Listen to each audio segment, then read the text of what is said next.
Hey, what's up, everyone? My name is Jeff, and today we're going to have some fun diving into some new spoilers for Strixhaven School of Mages. So the official spoiler season actually comes out on Thursday, but we got a couple extra cards before that. So on Thursday, March 25th at 9 a.m. Pacific time, they're gonna kick off the spoiler season. But of course, always there's things that precurse the kicking off, so that the kicking off can have a little bit more publicity. So of course we got some new stuff here. I'm going to try to cover as much of this as I can, at least the stuff that's important, the interesting things. May not cover every single thing that comes out along this stuff coming out, but I'm excited. Man, I love new sets. It's absolutely fun, and we got some sweet new cards to talk about here today. So starting off with Kasmina, Enigma, Sage. I can spoke right. I nailed it. First try. All right. So in the Simic colors, which is, I believe, Quadrix school. So I'll dive into all that stuff here in a little bit to kind of showcase other cards that had come out previously. I never did an official video about those spoilers. And so we're going to talk about that in a little bit. But Cosmina, each other Planeswalker you control has the loyalty abilities of Kasmina, Enigma, Sage, which is really cool. So anything else, this is kind of the opposite of Nicol Bolas that said that I get all of everyone else's. This is like, no, you guys can have all of mine, which is really cool. So just for +2, you can scry, which can be really nice if you're playing Planeswalker Tribal, anything like that. You can give everything +2 to scry, which means it can +2 if there's something else that doesn't have the ability to +2 to get up to its ultimate quicker. Kasmina on turn 3 can give some other things good abilities. Then for a -X, which is again only comes in for 2 loyalty. I think this is one of the first Planeswalkers I've seen come in with such low loyalty. Like it's like they're actually trying to balance out a 3-mana Planeswalker for the first time ever. At the same time, this one's not as busted as some of the other ones. Anyways, it's good though. So -X, create a 0/0 green and blue fractal creature token. Don't know what fractals are, but cool. Put X plus encounters onto it. So you could just -X for 0, create a creature. It would hit the battlefield. There could be some effects like that where things are already entering the battlefield plus encounters, so you don't need to negative on this. You can do it. There's a few different things you can do. If you have like aristocrat style abilities or things like that, and you want something to immediately hit the battlefield and die, you can have that 0/0 hit the battlefield without any X counters, without any counters, so you don't have to do anything with that. Can be useful. You can also just put on 1. You can put 10 on this, and it can be a pretty big creature. This is just good for defense. It could be good for some type of combo, but for the most part, it's trying to make sure that Cosmina can stay alive. So maybe it gives the abilities to other Planeswalkers. That's the idea, I'm guessing. And then -8, you can search your library for an instant or sorcery card that shares a color with this Planeswalker. That means the Planeswalker that is using the ability, not just Cosmina, which means that you can go grab any instant or sorcery and then exile a card and shuffle, and then you may cast that card without paying its mana cost.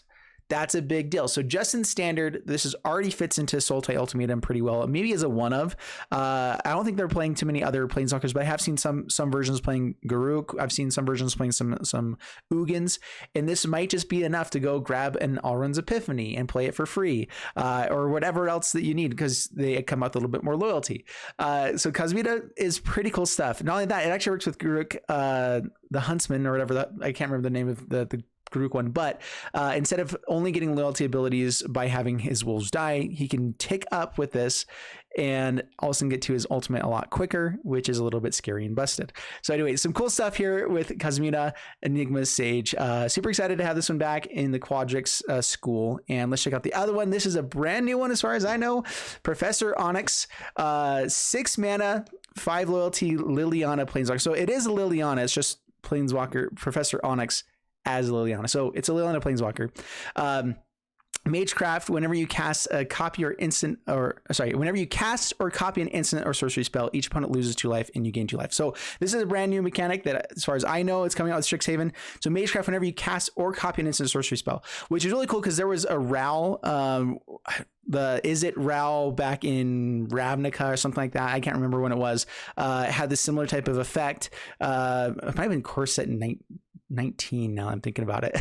But same type of thing where anytime you cast or copy a spell, I do 1 point of damage, and that actually ended up stacking quite a bit. It was for 4 loyalty, which is a little bit better. This being at 6 loyalty will be a little bit harder to get to initially, but then the fact that they're losing life and gaining life in black, you're typically casting lots of just removal spells, slowing the game down, all that kind of stuff.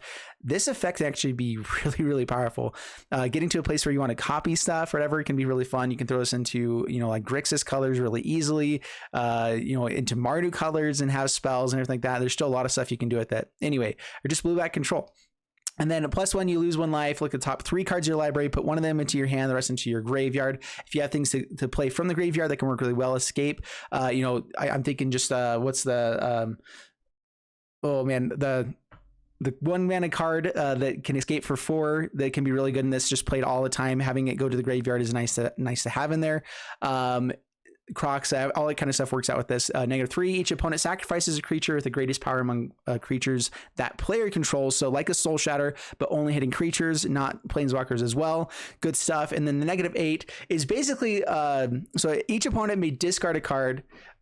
If they don't, they lose 3 life, and then repeat this process 6 more times. So it's just like the Lantern that we just came out with Turgid, everything like that, except they don't have the ability to sacrifice a permanent as well instead of losing life or discarding. So if they are down on card size, if they don't have anything here, and you can just kind of keep taking up, get value, keep hitting in for damage, or you keep removing the board. This is a great finisher where it's just like, okay, and then what's 6 times 3?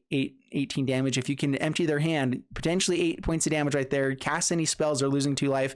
This is a finisher in a control deck. This is a really good finisher in a blue-black control deck that's just trying to control the board, not let anything ever hit Professor Onyx. The +1 ability is a great way to kind of keep digging through your deck in the late game. -8 is a perfect way to finish things off. I'm a huge fan of this card. I think it's a really, really powerful card. And those are the 2 new cards that we got, was Kasmina, Enigma, Sage. And sorry, I just barely saw these ones, so these are one of my first times reading things through as well. But I did say that we're going to dive into some of the old ones that we had as well. So there's some other cards that were spoiled in the past, and I want to dive into those a little bit more here, just because I never did like an official spoil for it, and so we'll jump into those now. Showcasing these cards were all showcasing the different schools with Strixhaven, which is really cool. So here's a little bit of card art that was in one of the articles, and let's dive into these cards. So Winterbloom is one of the schools. So all these, the first word is going to be, or it's going to be one of the schools that we have. So Winterbloom command, black, green, choose 2, target player mills 3 cards. Then you return a land card from graveyard to your hand. That's a fantastic ability. Just by itself, historically speaking, being able to mill yourself for 2 mana is really, really good. The fact that we can mill ourselves with that, really, really good, and help us hit land cards. If we know that they kept something on top of the library with a scry, you could mill them if you want to, and then you can still bring a land from your graveyard to hand, which is really nice. This is really good for modern, other formats. In standard, may not see as much play there because you're probably going to have to keep going along your game plan, but in late game, it could be useful anyway. And then you can, of course, you get to choose 2 of these: destroy target non-creature, non-land permanent with mana costs with mana 2 or less. Mana value is what you're choosing now instead of convert mana cost. That's going to be hard to change, but I definitely like mana value better. It's just going to take a long time for me to actually change. And then also, target creature gets -3, -1 until end of turn. It's sorcery speed, so it's not like amazing. It lets you attack in maybe. So really that could be a removal if there is something with just 1 toughness, like Toski or something like that. This can kill a Toski. That's a big deal. And it can also kill small creatures. So that's also a big deal. And then also target opponent loses 2 life and you gain 2 life. So you're at least going to get some extra value, but even just being able to mill yourself, like this is, what's the Saga that does the same thing? Mills your stuff over. You can exile, gain a little bit of life, and do all. This does it all on 1 turn instead of having to waiting 3 turns, maybe having it die to a gem raise or anything like that. So honestly, I think this is one of the best commands. I think it's really powerful. Could see use, but it has to be in the right deck. All right, Silver Quill command. So Silver Quill is another one of the decks in Orzhov colors: white, black, 4 mana, choose 2 sorcery. There's a theme here, if you couldn't tell. They're all one of the commands. These are typical things with command cards, or the command cycles. I don't know what they'd be called. Anyway, choose 2, target creature gets +3/+3 and gains flying until end of turn. Honestly, a decent way to finish out a game. So it's nice to have, and then having a bunch of the modal options where, like, okay, I have a finisher in this, I can end up running more copies of this in the deck. Return target creature with mana value. That's still going to be hard to switch over to. Mana value 2 or less from your graveyard to the battlefield. So we've seen this type of effect claim is used quite a bit. At 4 mana, that's a little bit harder. Like, so there's a 1 mana card that does a similar type of effect, or stuff with, what's it called? The Death Dweller, that brings back 2 creatures for 3 or less, equivalent. For 3 mana. So 4 mana is a little bit hard to make this really work. You have to be getting value on the other pieces of it to be good. So if you're only gonna do one side of this, it's not gonna be as good. Other part, target player draws a card and loses 1 life, and then target opponent sacrifices a creature. So you can definitely get value out of this. You can draw cards, like all this. It's a good card. The cost on this is a little bit high to an extent. I'm not sure. I think they're good cards. I'm just not sure if they're going to be 4 ofs or they're going to be like 1 or 2 ofs. So that's the biggest question here with each of these cards. Quadrix command. So this is one that Kasmina is from. Simic instant, choose 2, return target creature planeswalker to its owner's hand, counter target artifact or enchantment spell, put 2+1/+1 counters on target creature, or target player shuffles up to 3 target cards from the graveyard into the library. So you can take care of some stuff in the graveyard. That's nice. Return creature or planeswalker back to hand. We've already seen, being able to bring back multiple things to hand sometimes can be useful. Being able to bring like planeswalkers to hand can be good. It's decent, and then you could also still have the ability here to counter artifact or enchantment spells. There's a lot of artifact enchantments out there. We've seen there's the 1 mana way to do that as well right now, that like it's counterless, they pay 3 or something like that. I can't remember the name of it. Hasn't seen play at all yet, but that's because it does only that. If you have the ability to also put counters onto stuff, potentially bring stuff back from graveyard to hand. That's actually not from graveyard. That's just returning it from the board to its owner's hand. So you can't actually target something else. Sorry, I was misreading that. So that's actually a way to bounce planeswalkers. So it's kind of like could take the place of Brazen Ball or something like that a little bit, because it can actually hit planeswalkers as well as creatures, everything like that. It's a decent card. I think this again, all of these ones, I'm not sure if they're actually full play sets, but they are good. Prismari command, 3 mana instant, choose 2. Deals 2 damage to any target, or target player draws 2 cards, then discards 2 cards. Good amount of filtering, which is nice. Target player creates a treasure token and then destroy target artifact. Treasure tokens in Izzet colors is nice to have that come back. So there is a way to kind of stay in Izzet with the. I think this definitely goes into, because Goldspan Dragon is a thing. Making a treasure token makes this actually fairly powerful. It's really good. Magda having other ways to create treasure tokens, not having to go into Boros for it, means that there's some other possibilities there as well, because Magda already works really well with like Cosmina, works well with other stuff. Being able to destroy artifacts is really relevant here at instant speed. 2 damage to target is relevant. The 3 mana is probably the least relevant side of this. Is just a little bit expensive, but at the same time though, it fits that 3-drop slot pretty well, working with other things you're trying to do. So I think this card has a definite spot in standard. Not sure if it's tier 1, but it's definitely good. Lorehold command, 5 mana instant. So all of these have been instant, right? Except for Orzhov. Was Orzhov sorcery? Okay, both of these were sorcery. And these ones are all instant. So 5 mana, instant speed, choose 2, create a 3/2 red and white spirit creature token.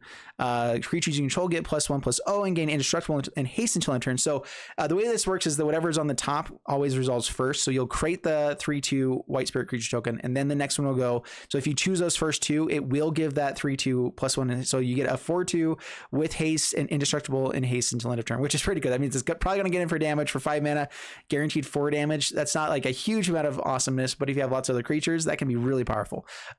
So it gives that stuff haste right away. It can deal 3 damage to any target, and target player gains 3 life. So you can also remove a creature at the same time as giving all your stuff +1 and indestructible until end of turn.